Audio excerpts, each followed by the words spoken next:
This is Scott Becker with the Becker Private Equity and Business Podcast, also the Becker Business Podcast. We try each day to make sure that we teach, we entertain, that I'm learning something. We hope you're learning something. Today's discussion is going to be called Your Five Closest Colleagues.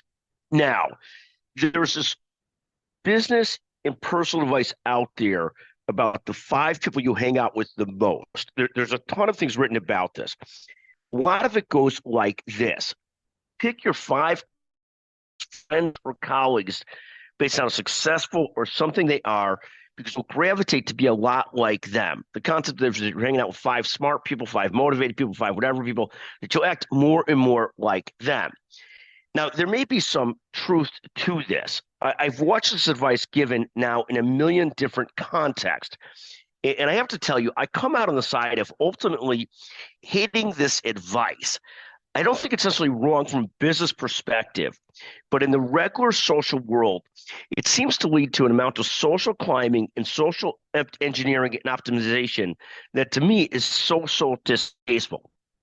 I remember as a kid, when I had children, and some of the moms were so intent on making sure your son or daughter hung out with this son or daughter, or that son or daughter, that kid or that kid, because that those kids were the right kids, and your kid always fell in a certain spot of the pecking order. I just remember these women and people and men doing this crazy amount of social engineering around this and hated it.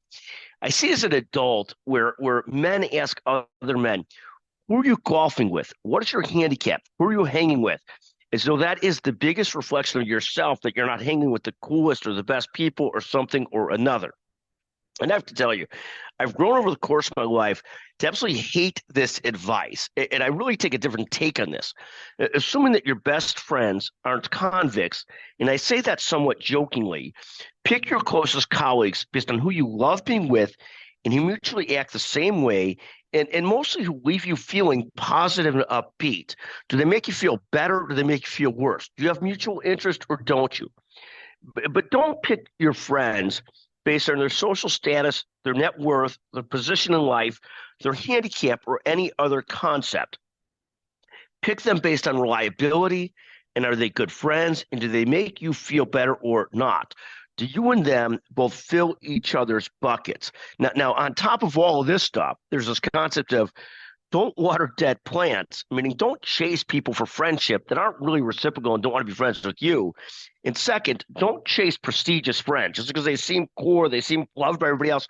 It doesn't really matter. It's, do you feel comfortable and fit with them, and vice versa?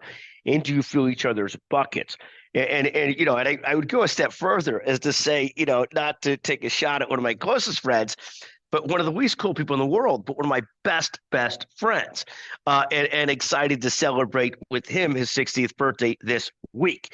In any event, and he's not that uncool, and he isn't acquired taste, but love him to death, regardless of his social status. Thank you for listening to the Becker Private Equity and Business Podcast, and a special shout out to all my close friends, none of which are very cool. God bless you all.